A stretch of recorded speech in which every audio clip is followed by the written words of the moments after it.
সুপ্রিয় viewer, Sylhet I নিউজের সরাসরি লাইভ সম্প্রচার সবাইকে শুভেচ্ছা জানাচ্ছি।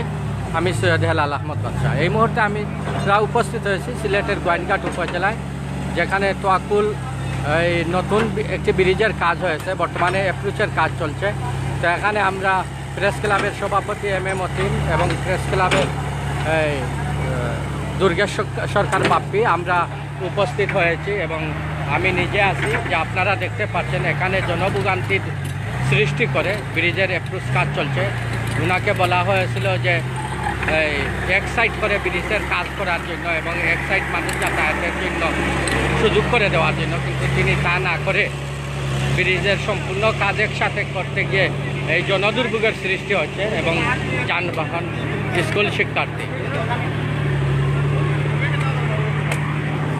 এখানে এই যে কাজ দিয়ে যে ব্রিজটা দিচ্ছে, এটা হচ্ছে গোয়েনঘাট উপজেলার 3 লক্ষাধিক মানুষের একমাত্র রাস্তা। এটা এই রাস্তা দিয়ে চলাচল করে আমরা গণমাধ্যম কর্মীরা এখানে আসার পর সকালে গণমাধ্যম কর্মীরা আমরা বললাম যে আপনারা একটি পাশ মানুষের জন্য চলাচলের উপযোগী করে দেন আর একটি পাশ আপনারা কাজ করেন। রাস্তা আছে স্যার, কিন্তু কোনো ইয়ে নাই। এখানে দেখা যাচ্ছে এই ব্রিজের আপনাকে আমি কন্ট্রাক্টর, আপনি কন্ট্রাক্টর, এটার বাইপাস তো এটা বাইপাস এটা আছে, আপনি বিকল্প রাস্তা আছে, বিকল্প রাস্তা এটা মাত্র 1 ঘন্টা সময়, 1 ঘন্টা সময়। আজ এক সপ্তাহ ধরে আমি রাস্তা কাজ করতে পারতেছি না বৃষ্টির কারণে। এই কন্ট্রাক্টরের কারণে 1 ঘন্টার উনি নাকি কন্ট্রাক্টর 1 ঘন্টা টাইম, উনি কন্ট্রাক্টর না, উনার 1 ঘন্টা দেখেন, 1 ঘন্টা করে রাস্তা আমি ক্লিয়ার দিব। 1 ঘন্টা বিন্দু দেখেন, উনি নাকি কন্ট্রাক্টর 1 ঘন্টা করে রাস্তা।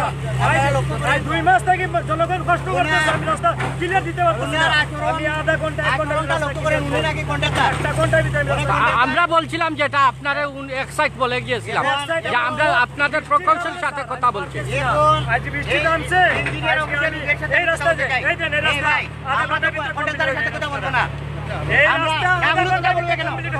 উনি কথা বলবে কেন? উনিকে আমি উনার সাথে কথা বলতেছি ভাইয়া, উনি কথা বলবে কেন? আমি তো আপনার সাথে কথা বলতেছি। আমি আপনার সাথে কথা বলতেছি।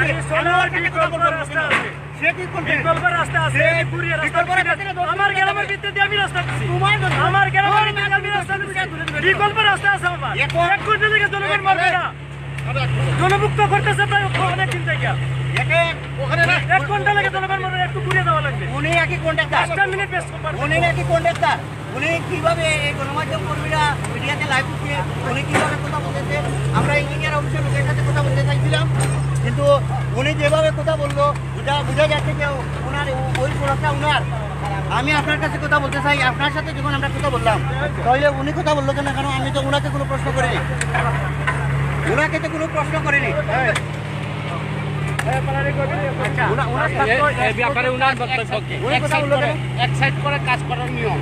আপনাদের ডবল সাইড করে কাজ করতেছেন, এই যে সকাল থেকে মানুষ দুর্ভোগে পড়ছে।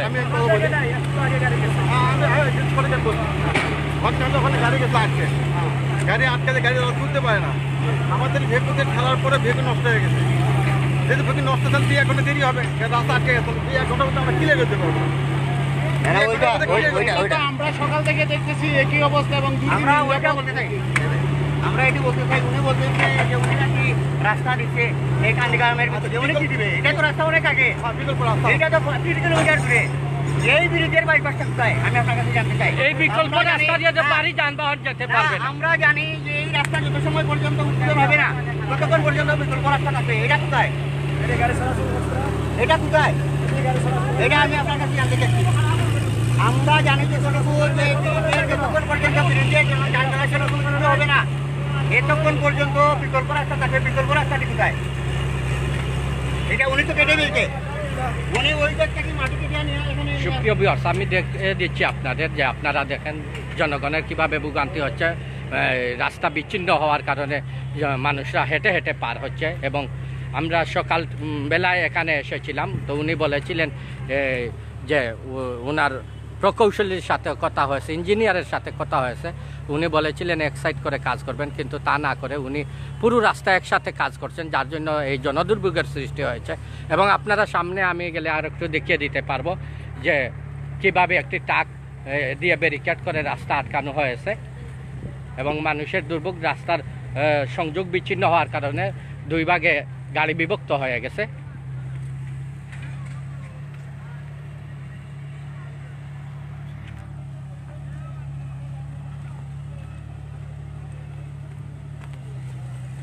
কিন্তু এই কন্ট্রাক্টরের একগুয়েমি আনালি বানার কারণে যে এই দুর্ভোগের সৃষ্টি হয়েছে এবং যে বাইপাস রাস্তা ছিল সেটা কেটে ফেলা হয়েছে।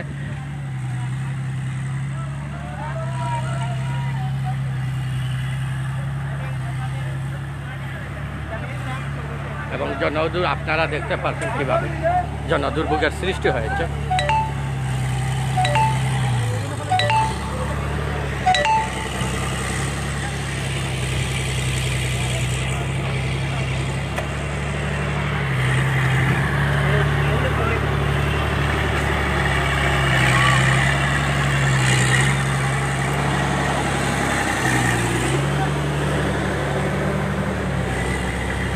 আপনারা দেখছেন মাদ্রাসা স্কুল কলেজের ছাত্রছাত্রীরা দুর্ভোগে পড়ছে এবং সাধারণ যাত্রীরাও দুর্ভোগে পড়েছে এই রাস্তায় একসাথে কাজ করার কারণে।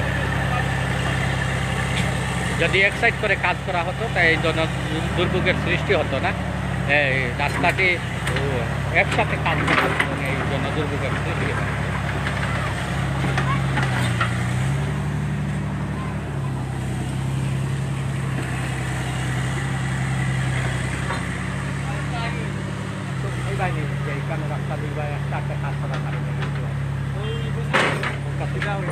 যে একসাথে কাজ করার কারণে যদিও অর্ধেক অর্ধেক করা হইতো গাড়িগুলা চলতো, এই জন্য দুর্ভোগের সৃষ্টি হইতো না।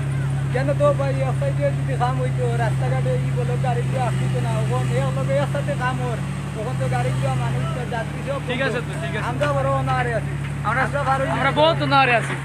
আমরা এই রাস্তার কারণে আমরা বহুত দুর্ঘটনা হয়ে যার, আর রাস্তাঘাটের অবস্থা খারাপ। আমরা রাস্তাটা করতাম খুব সুন্দর হইতো, ওখানে আমরা চলাচল করতে পারি না। ঠিক আছে ঠিক আছে, এই ঈদের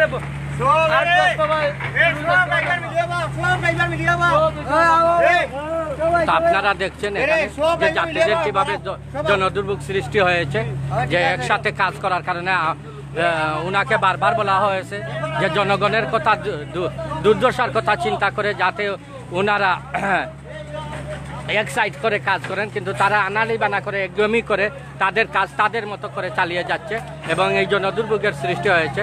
এবং আপনারা দেখছেন রাস্তা দুই ভাগে বিভক্ত হয়ে দুই সাইড রাস্তার দুই পারে যানবাহন বিভক্ত হয়ে গেছে এবং যাত্রীরা দুর্ভোগে পড়েছে এবং কন্ট্রাক্টর তার সেই একদমই মতামতেই রয়ে গেছে।